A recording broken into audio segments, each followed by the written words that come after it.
there? In Syria specifically, ISIS seemed to be the leading force that was committing all the atrocities that unfortunately during the Obama administration was finding its way into Europe.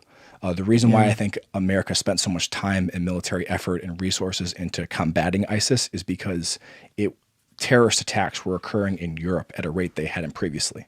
And the next hop across the pond, in my opinion, would have been us. Yeah, once it happens to white people, they get upset. Sure. That's kind of how it works. But yeah, I mean, in reality, it's really scary how quick that blew up, and it's, ISIS was technically goes back to al-Zarqawi and had been built for years, but like the powder keg that formed in 2012, 2013 to get them to where they were in 2014, it's wild to me. And like Syria is like the initial place where you really saw it play out, how much Al-Qaeda was like, listen, we're not like that. They're a little crazy. Sure. You know what I mean? And that is really saying something about the kind of threat it is there.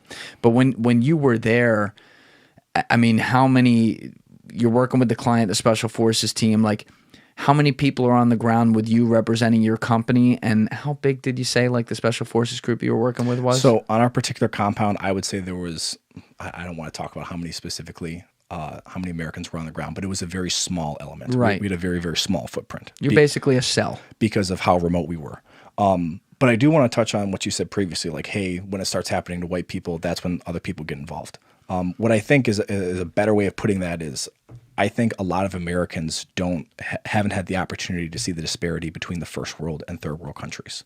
And what I've tried to do in between building businesses and working in this field is I've tried to travel to as many different places as I possibly can. I just got back from the Philippines not too long ago. I was in Thailand last year.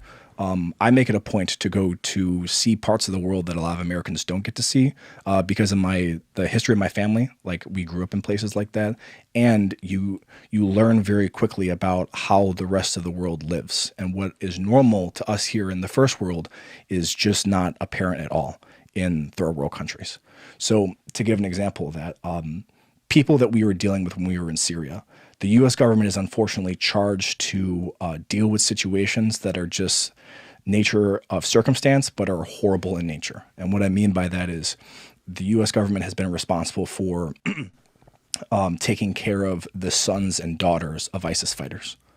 So kids who had no political leaning or no leverage in the conflict, but just happened to be born as the son or daughter of an ISIS warlord, we have to figure out what you do with them. We have to figure out where they live, how they're fed, how they're taken care of.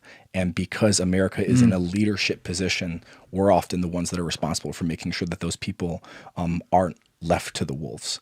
And you learn very quickly that when you travel to all these third world places, that the majority of the world lives in the most dire of circumstances.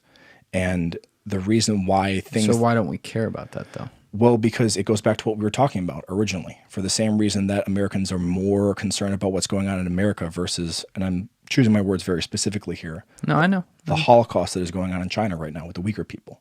We conveniently ignore that because we're too wrapped up in what's going on Twitter or what the president is saying or what's going on with a celebrity trial. But there are millions of people who are being killed every day because they're not Chinese enough. And if more people could just see how the rest of the world lives, I feel it would give you a greater appreciation of what we have here and how important it is to keep it. Thank you for watching the video, guys. Please hit that subscribe button and check out this clip's full podcast episode by clicking here or in the description below.